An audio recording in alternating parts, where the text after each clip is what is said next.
Morning. आज है 1 जून, तो चलिए देखते हैं आज का करंट अफेयर्स। सबसे पहले तो आज है 1 जून, तो आज है इंटरनेशनल चाइल्ड प्रोटेक्शन डे। तो बहुत इंपॉर्टेंट डे है और चाइल्ड प्रोटेक्शन से रिलेटेड ही आज का सवाल है, तो ज़रूर क्वेश्चन ऑफ द डे का आंसर दें। चलिए देखते हैं कल का क्वेश्चन यानी होमवर्क। सच कहूँ तो इज़ एन ऑटोबायोग्राफी ऑफ, जी हाँ, नीना गुप्ता। नीना गुप्ता को तो आप जानते ही हैं, बहुत ही फेमस टीवी एक्ट्रेस है। ये जो बुक है वो पब्लिश किया जा रहा है पेंगुइन रैंडम हाउस के द्वारा, जिसकी किताबें आपने ज़रूर पढ़ी होगी। और ये बुक है पूरी तरह से एक्चुअली बहुत ही कंट्रोवर्शियल बुक माना जा रहा है, क्योंकि ये फिल्म इंडस्ट्री की पॉलिटिक्स को बताएगा। कास्टिंग कोच, नेपोटिज्म, यानी कि जो जो जान पहचान के उन्हीं को फिल्म इंडस्ट्री में मौका दिया जाता है, ऐसी जो बातें सुशांत सिंह राजपूत के केस में उभर के आई थी, बिल्कुल उसी पे डिस्कशन है इस पूरे बुक में, तो ज़रूर पढ़ें। चलिए आगे बढ़ते हैं, देखते हैं आज का करंट अफेयर्स। तो सबसे पहले तो मैं बताना चाहूँगी कि world first nano technology based urea liquid fertiliser बना दिया गया है इंडिया के द्वारा, जो कि एक बहुत ही इम्पॉर्टेंट न्यूज़ है। तो ये बनाया गया है इफ़को कंपनी के द्वारा। इफ़को क्या है वो भी जानेंगे, और ये भी जानेंगे नैनो यूरिया क्या होता है। देखिए, नैनो यूरिया जो है ना, वो एक लिक्विड फर्टिलाइज़र है। ये नैनो नाइट्रोजन फर्टिलाइज़र है। जैसा कि आपको भी पता है कि सॉइल में क्या होता है, सॉइल ज़्यादा एसिडिक भी हो सकता है और ज़्यादा बेस भी हो सकता है, यानी बेसिक भी हो सकता है। जब एसिड ज़्यादा होता है तो क्या होता है, इसमें बेस डाला जाता है, और जब बेस ज़्यादा होता है तो इसमें एसिड डाला जाता है। उसी उसी थ्योरी के बेस पे नैनो नाइट्रोजन फर्टिलाइज़र बनाया गया है। याद रखिएगा, इफ़को का full form Indian farmer fertiliser cooperative limited. ये जो फर्टिलाइज़र है वो डेवलप किया गया है कैरोल, गुजरात में। तो याद रखिएगा किसके द्वारा डेवलप किया गया है, कैरोल गुजरात के रिसर्च सेंटर में। बहुत ही इंपॉर्टेंट है। यूपीएससी 2018 में ऑलरेडी ऐसे क्वेश्चन आ चुके हैं कि कहाँ से डेवलप होता है, क्योंकि ये वर्ल्ड का पहला लिक्विड फर्टिलाइज़र है जो कि इंडिया ने डेवलप किया है, तो इम्पॉर्टेंट है। और ये डेवलप हुआ है कैरोल, गुजरात में। चलिए आगे बढ़ते हैं। देखिए, नैनो यूरिया क्या होता है थोड़ा समझते हैं। नैनो यूरिया जो डेवलप किया गया है वो इतना फेमस इसलिए है क्योंकि ये लिक्विड फर्टिलाइज़र है।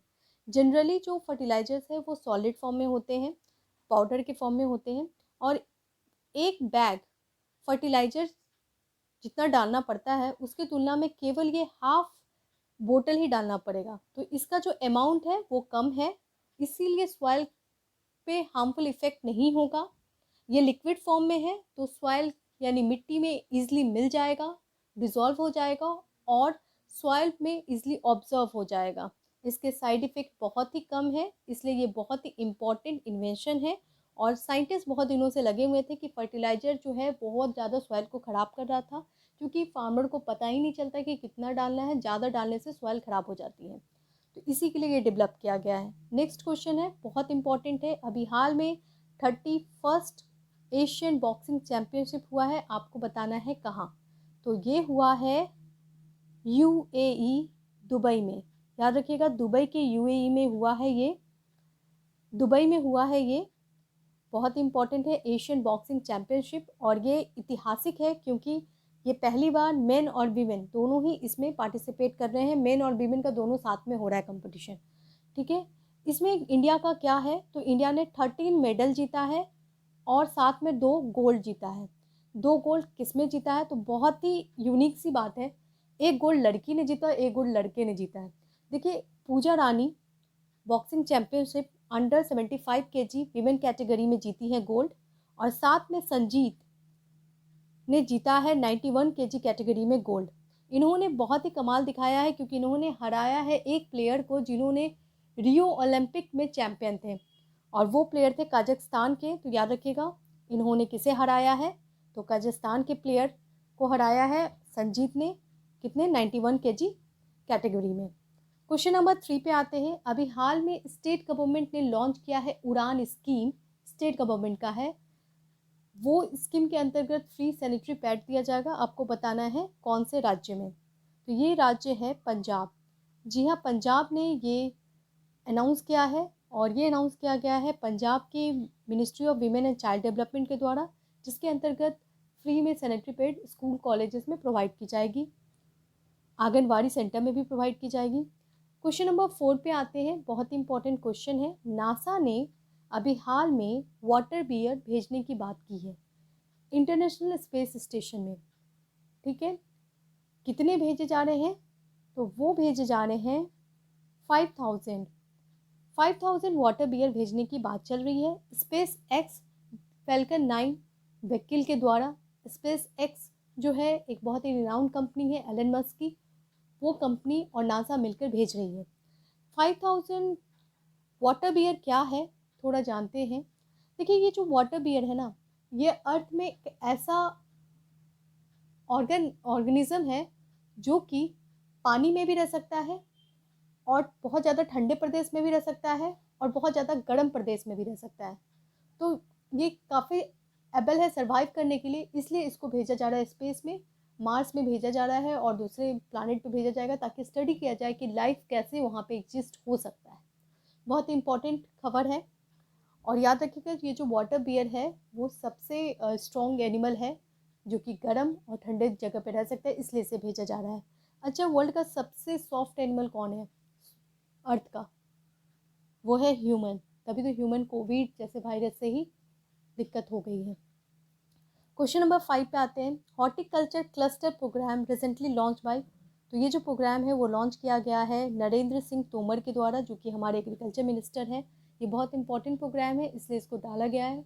हॉर्टिकल्चर क्लस्टर प्रोग्राम के अंतर्गत हॉर्टिकल्चर यानी कि फ्रूट, वेजिटेबल, फ्लावर्स की एग्रीकल्चर फार्मिंग की जाएगी, उस पर ध्यान दिया जाएगा, उसके स्टोरेज मैनेजमेंट पे पूरे क्लस्टर बनाए जा रहे हैं। ये एक पायलट प्रोजेक्ट है, याद रखिएगा। ये स्टार्ट किया जा रहा है 11 स्टेट में और यूटी में। इसका बजट बहुत इंपॉर्टेंट है क्योंकि अभी हाल में बजट में इसके बारे में डिस्कशन हुई है। 10,000 करोड़ रुपया इन्वेस्ट किया जा रहा है। कितने क्लस्टर बन रहे हैं? तो बनाया जा रहा है 12 क्लस्टर। तो ये इंपॉर्टेंट न्यूज़ है। चलिए आगे बढ़ते हैं। देखिए, ये जो नेशनल हॉर्टिकल्चर क्लस्टर बनाया जा रहा है वो एक्चुअली नेशनल हॉर्टिकल्चर मिशन का ही पार्ट है। ये प्रोग्राम कब आया था? ये आया था 10th 5 ईयर प्लान में 2005-6 में। काफ़ी साल हो रहे हैं। हॉर्टिकल्चर पे ध्यान देने के लिए प्रोग्राम आया था। ये एक्चुअली सेंटर स्पॉन्सर्ड प्रोग्राम है और सेंटर स्टेट दोनों ही भाग ले रहे हैं। सेंटर का कंट्रीब्यूशन है 85, स्टेट का कंट्रीब्यूशन है 15, तो याद रखिएगा। अच्छा, सेंटर सेक्टर प्रोग्राम क्या होता है? आप कमेंट बॉक्स में लिख के बता सकते हैं। क्वेश्चन नंबर 6 पे आते हैं। अभी हाल में एक आईआईटी ने इंट्रोड्यूस किया है अमित टैग। अमित एक क्या है? टेम्परेचर को नापने के लिए, ठीक है। तो आपको पता है ना कौन सा आईआईटी ने इंट्रोड्यूस किया है? ये पहली बार है, डिटेल में जानेंगे इसके बारे में। तो ये इंट्रोड्यूस किया गया है, गेस कर लें, आईआईटी रोपर ने। देखिए, आईआईटी रोपर ने इंट्रोड्यूस किया है एमीटैक। एमीटैक क्या है? एमीटैक जो है वो टेम्परेचर नापने की मशीन है, जिससे आप टेम्परेचर भी नाप सकते हैं, साथ में मॉनिटर भी कर सकते हैं कि टेम्परेचर बढ़ तो नहीं गया। वो इसमें ऐसी डिवाइस डेवलप की जा रही है। ये बहुत इंपॉर्टेंट है क्योंकि इसके through vaccine, blood, body organ, dairy product, इन सब को हम प्रॉपरली मॉनिटर कर पाएंगे कि टेम्परेचर बढ़ तो नहीं गया है, वो ख़राब तो नहीं हो जाएगा। याद रखिएगा, आईआईटी रोपर ने डेवलप किया है एमी टैग। क्वेश्चन नंबर 7 है, 1 जून इज सेलिब्रेटेड एज, तो जैसा कि मैंने अभी डिस्कस किया था मिल्क डेयरी प्रोडक्ट के बारे में, बिल्कुल आज है वर्ल्ड मिल्क डे। देखिए, अभी हाल में बहुत सारे डे सेलिब्रेट हुए हैं, जैसे कि वर्ल्ड नो टोबैको डे कल था, यानी 31 मई। वर्ल्ड माउंट एवरेस्ट डे भी हाल में सेलिब्रेट किया गया है, कब? 29 मई को। देखिए, वर्ल्ड माउंट एवरेस्ट डे इसलिए सेलिब्रेट किया गया था क्योंकि 1953 को इसी दिन Edward Hillary and Tenzing Norgay, Tenzing Norgay कहाँ के थे? नेपाल के थे, दोनों मिलकर माउंट एवरेस्ट पे क्लाइंब किए थे 1953 में, इसलिए इस डे को सेलिब्रेट किया जाता है। चलिए आगे बढ़ते हैं क्वेश्चन नंबर 8 की तरफ। कौन है भारत के पहले सिविल सर्वेंट? जी हाँ, सबसे पहले सिविल सर्वेंट कौन थे इंडिया के? तो वो थे सत्येंद्र नाथ टैगोर, जो कि रविंद्रनाथ टैगोर के भाई थे। सत्येंद्र नाथ टैगोर ने ज्वाइन किया था 1864 में इंडियन सिविल सर्वेंट को।